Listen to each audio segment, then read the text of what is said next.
بسم اللہ الرحمن الرحیم۔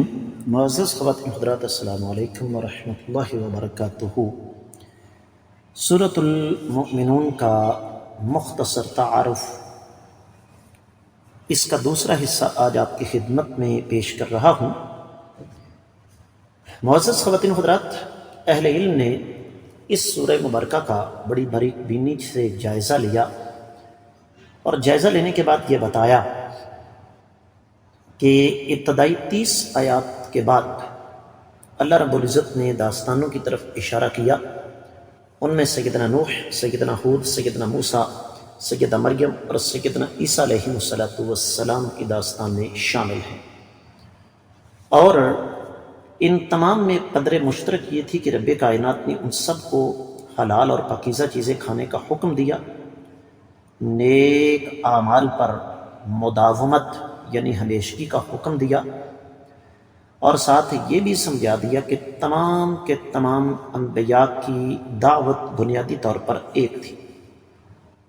پھر اللہ رب العزت نے اس سورہ مبارکہ میں جو اصل اور اساسی موضوع ہے، اللہ تعالیٰ کی وحدانیت کے مختلف دلائل پیش کیے ہیں، اور ایک نقشہ کھینچا کہ کفار جو ہیں وہ 2 مرتبہ دنیا میں آنے کی تمنا کریں گے۔ ایک مرتبہ جب موت کی سختی سے گزریں گے، اور دوسری مرتبہ جب ان کا حساب و کتاب ہوگا۔ پھر اہل علم نے یہ لکھا کہ اس سورہ مبارکہ کو 4 حصوں میں تقسیم کیا جا سکتا ہے۔ پہلا، اہل ایمان کی صفات، وہ لوگ کامیاب ہوں گے۔ پھر انسان کی پیدائش کے مراحل اور اس کا اختتام، اور اسی سے پھر اللہ تعالیٰ نے استدلال فرماتے ہوئے قیامت کے روز اٹھنا اور اللہ کے سامنے پیش ہونا اس کو ثابت کیا۔ پھر ساتھ ساتھ پانی سے جو پھل، باغات، درخت وغیرہ اگتے ہیں، اور چوپائے رب کائنات نے پیدا فرمائے، ان سے دودھ، گوشت اور دیگر فوائد جو انسان کو حاصل ہوتے ہیں۔ پھر اللہ نے انسان کے لیے کشتیوں کو مسخر کر دیا۔ یہ ابتدائی 22 آیات مبارکات میں اللہ نے بیان فرمایا ہے۔ دوسرا حصہ ہے انبیاء کی داستانیں، جس طرح میں ابھی بھی ذکر کر کے ہٹا ہوں۔ ان میں سیدنا نوح، سیدنا ہود، سیدنا صالح علیہ السلام، اور پھر دیگر انبیاء، جن میں سیدنا موسیٰ، سیدنا ہارون اور سیدنا عیسیٰ علیہ السلام شامل ہیں۔ اور یہ سمجھایا کہ یہ تمام کے تمام انبیاء، ان میں بنیادی طور پر کوئی اختلاف نہیں تھا۔ اختلاف دراصل بعد میں آنے والوں نے پیدا کیا اور آپس میں جھگڑ اٹھے، اور یہ 23ویں سے لے کر 56ویں آیت مبارکہ تک کا مضمون ہے۔ تیسری جو چیز رب کائنات نے یہاں پر بیان فرمائی، وہ لوگوں کے 2 گروہ اور ان کے اوصاف بیان کیے۔ پہلا گروہ اہل ایمان جو اللہ تعالیٰ کے عذاب سے ڈرنے والے ہیں، اور دوسرا گروہ متکبرین، غافل، جب اللہ رب العزت نے ان کو نعمتیں عطا فرمائی تو ان نعمتوں میں اس قدر مگن ہو گئے کہ اللہ رب العزت کو بھول گئے، اور اسی کا نتیجہ رسالت کا بھی انہوں نے انکار کیا۔ اپنے عقلی اور منطقی خود ساختہ دلائل پیش کرنے لگے توحید اور رسالت کو جھٹلانے کے لیے۔ تو رب کائنات نے ان سب کا جواب دیا۔ یہ 57ویں سے لے کر 92ویں آیت تک ہے۔ چوتھی چیز جو اللہ تعالیٰ نے بیان فرمائی، وہ خطاب ہے کائنات کے امام صلی اللہ علیہ وسلم اور قیامت تک کے آنے والے داعیان دین، کہ وہ بصیرت کی بنیاد پر دعوت دیں، برائی کو نیکی کے ساتھ دور کریں اور تنگ نہ پڑ جائیں، اکتا نہ جائیں، گھبرا نہ جائیں۔ اسی میں پھر جھٹلانے والوں کا تذکرہ ہے کہ ان کا حال کیا ہوگا۔ قیامت والے دن نامہ اعمال بھاری کس کا ہوگا، ہلکا کس کا ہوگا، بدبخت کون ہوگا، خوش نصیب کون ہوگا، اور آسان حساب کس کا ہے، مشکل حساب کس کا ہے۔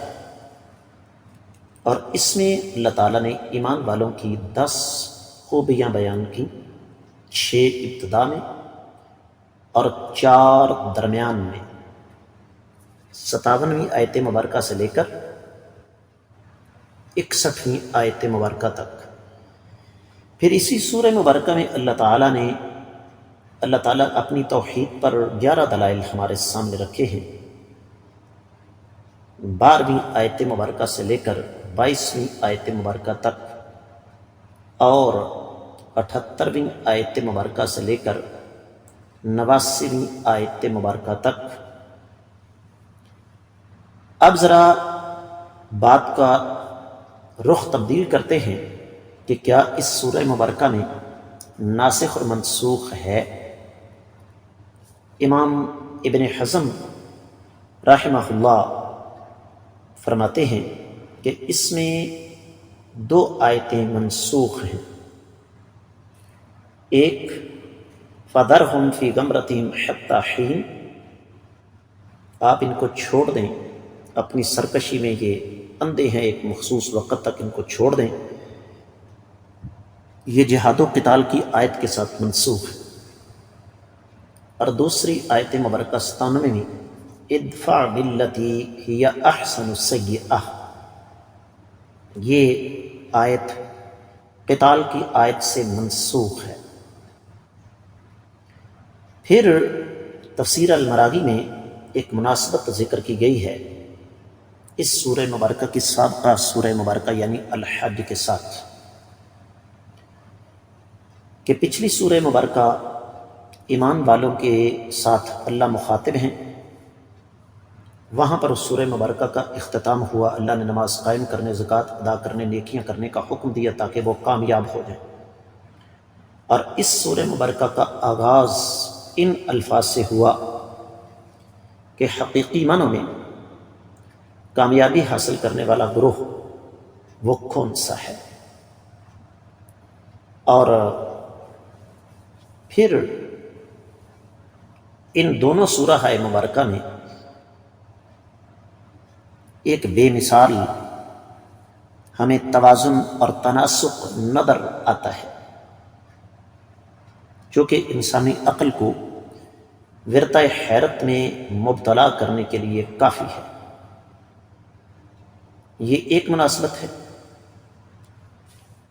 ایک دوسری مناسبت ہے اور وہ یہ کہ دونوں سورہ مبارکہ انسان کو جھنجھوڑتی ہیں کہ دیکھو تم پیدا کہاں سے ہوئے اور آج یہ دعویٰ کر رہے ہو کہ اللہ تعالیٰ مجھے مار کر دوبارہ زندہ نہیں کر سکتا۔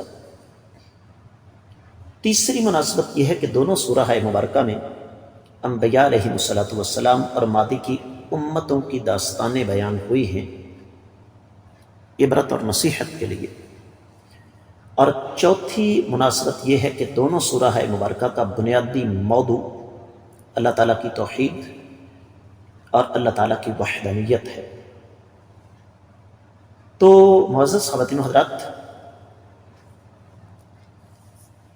حاصل کلام یہ ہے کہ یہ دونوں سورہ مبارکہ سورۃ الحج اور سورۃ المؤمنون ایک دوسرے کے ساتھ ان کا بے مثال ربط ہے، لیکن یہ ان کے لیے جو قرآن کو سمجھنا چاہتے ہیں، قرآن سے کچھ حاصل کرنا چاہتے ہیں۔